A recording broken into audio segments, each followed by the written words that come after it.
It is back to school time, and unfortunately, kids go back to school with a smile on their face. They're looking forward to seeing their friends, starting the new year, but unfortunately, the peer pressure sets in. Yes. We have got Sara Listar-Guest here. She is the marriage and family therapist at Southwest Behavioral and Health Services. It's always nice when you're on the show. How you doing this morning? I'm doing great. How are you? I'm feeling good. Good. We're going to have some fun talking about this because this is so relatable for so many people, especially when they have teenagers going to school and even younger. Yes. Yes. Dealing with peer pressure. So let's talk a little bit about what actually peer pressure is. So peer pressure is just the peers around us, and they can be influencing us to do something positive or negative, and it's going to influence the child's behavior or even adults' behavior. Yeah, and sometimes it's that pressure that they don't even see coming, especially when they like somebody and they're friends with someone. You don't know if that's really pressure. You just think, oh, they just want me to conform to be a part of this group or something like that. It could be very subtle. Yes, very much so. So we want to make sure that as parents, we know who our kids are hanging around, what are their values, and teaching our children.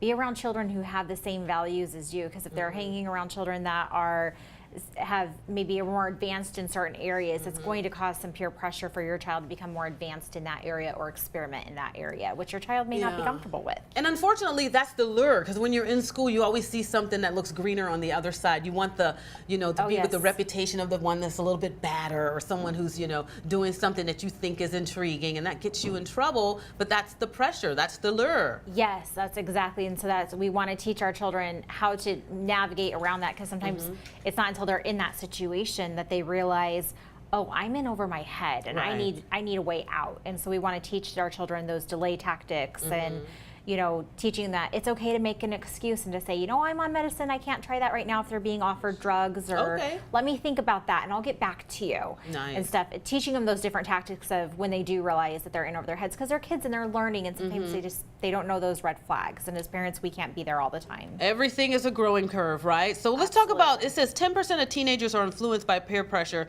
but 28% agree that if they give in to the peer pressure, it'll make their social standing that much better. Yes, and it was actually 90%.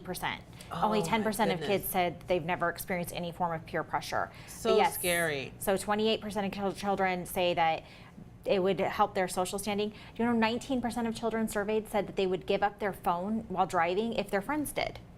Okay, so they just want to make sure that they're not the only ones being singled out. They want to have that influence of everybody being on the bandwagon, because no one wants to be separate from the group. Right.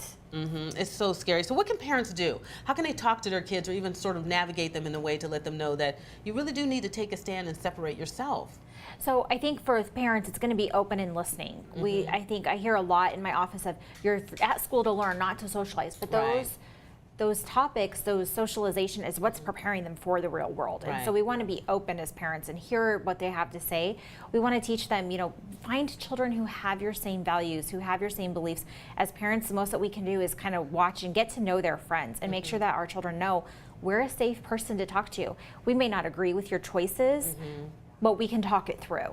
We can talk it through, and we can work it out. sbhservices.org is the website. You want more information, we have a link on our website as well. AZ Daily Mix there. It's always nice when you're here. It just seems like we never have enough time. I know. Good information.